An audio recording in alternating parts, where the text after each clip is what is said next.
तो दोस्तों स्वागत है आप सभी लोगों का मेरे चैनल एआई ऑन डिवाइसर पे।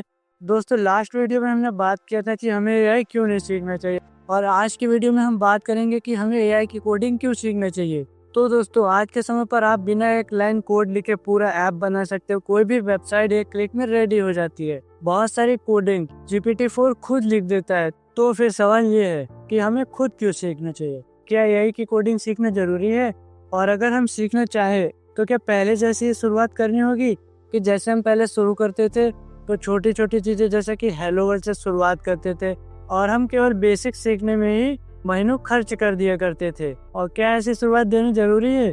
तो चलिए आज हम इसी सवाल का जवाब पूरी लॉजिक के साथ ढूंढते हैं। मान लीजिए आपने एआई से एक ऐप बना लिया, ग्रेट यूआई, सब कुछ स्मूथ चल रहा है, लेकिन एक छोटी सी दिक्कत आ गई।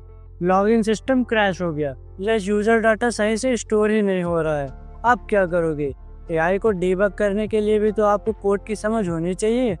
यानी एआई आपकी मदद करता है, लेकिन इसमें आपकी भी कुछ जिम्मेदारियां हैं। अगर आप खुद नहीं समझते कि इन सब के पीछे क्या हो रहा है, इसमें क्या लॉजिक है, तो आप एआई के भरोसे बस एक रिस्क ले रहे हो, और रिस्क बिना किसी नॉलेज के बिल्कुल एक डिजास्टर के बराबर है। अब 2025 में आपके पास डेवलपर बनने के दो रास्ते हैं। नंबर 1, लो कोड या लो कोड यूजर जो टूल्स से चीजें बना लेता है, और नंबर 2, टेक पावर्ड क्रिएटर जो टूल्स को अपनी लॉजिक से चलाता है। पहले आप बेसिक से शुरू करते थे, HTML, CSS, जावास्क्रिप्ट, फिर पाइथन और फिर फ्रेमवर्क। लेकिन अब सिनेरियो बदला है। अब अगर आप एआई का यूज करना जानते हो प्लस उसके पीछे की लॉजिक समझते हो, तो आप फास्ट ट्रैक पे जा सकते हो। यानी हर चीज जीरो से सीखने की जरूरत नहीं है, लेकिन आपको फाउंडेशन सही होना चाहिए। तो अब सवाल ये है कि क्या अब भी बेसिक से शुरुआत करनी चाहिए? तो इसका सिंपल आंसर है हाँ, लेकिन स्मार्ट तरीके से। अब आपको फॉर लूप में 20 दिन नहीं लगाना, बल्कि ये समझना है कि लूप्स क्यों और कहाँ यूज होते हैं, जैसे वेरिएबल्स क्या करते हैं, फंक्शंस का रियल वर्ड इस्तेमाल क्या है, एपीआईज क्या होती है और ये कैसे कनेक्ट होती है। यहाँ पर डेप्थ नहीं, क्लैरिटी चाहिए, ताकि जब एआई कोड लिखे तो आप बता सको ये ठीक है या गलत। अब यहाँ पर आपको थिंक लाइक अ मैनेजर वाली स्ट्रेटेजी अपनानी होगी, यानी कि वो इंसान जो काम खुद भी समझता है और टीम से भी करवा सकता है। यानी कि आपको कोडिंग खुद भी पता होगी और आप एआई टूल से भी करवा सकते हो, ताकि अगर कहीं पर कोई वो मिस्टेक करता है तो आप उसे सुधार सको, ना कि पैनिक हो जाओ। दोस्तों आने वाले समय में दो तरह के लोग होंगे।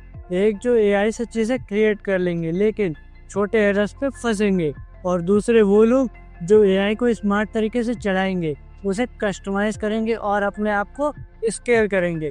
आपको किस में होना है ये आपका डिसीजन है। अगर आप सिर्फ बनाने तक रुकते हो तो आप रिप्लेस हो सकते हो, लेकिन अगर आप समझते हो और इम्प्रूव करते हो तो आप वैल्यूएबल बनते हो। और आने वाले समय में यही फर्क करेगा जॉब टेकर्स और जॉब क्रिएटर्स के बीच में। तो अब सवाल ये नहीं है कि हमें कोडिंग सीखनी चाहिए या नहीं, असली सवाल तो ये है कि हमें कितनी गहराई तक और किस माइंडसेट से सीखनी चाहिए। एआई अब टूल्स बना रहा है, लेकिन सिर्फ टूल्स जानने से काम नहीं चलता, टूल्स को चलाना भी आना चाहिए। और उससे भी जरूरी है ये समझ होना चाहिए कि कब कौन सा टूल आपके लिए सही है और उसे कैसे बेहतर बनाया जा सकता है। यानी कि एआई को अब यूज करना काफी नहीं है, बल्कि उसे मास्टर करना भी जरूरी है। तभी आप भीड़ से अलग दिखोगे और एआई की दुनिया में लीडर बनोगे। और अगर आपने अब तक एआई सीखने का तरीका पुराना रखा था तो एक बार ये वीडियो जरूर देखिए। 2025 में एआई सीखना हमें बंद क्यों कर देना चाहिए। तो दोस्तों बिलीव मी, ये वीडियो देखने के बाद आप एआई को सीखने नहीं बल्कि समझदारी से टूल्स यूज करने लगोगे।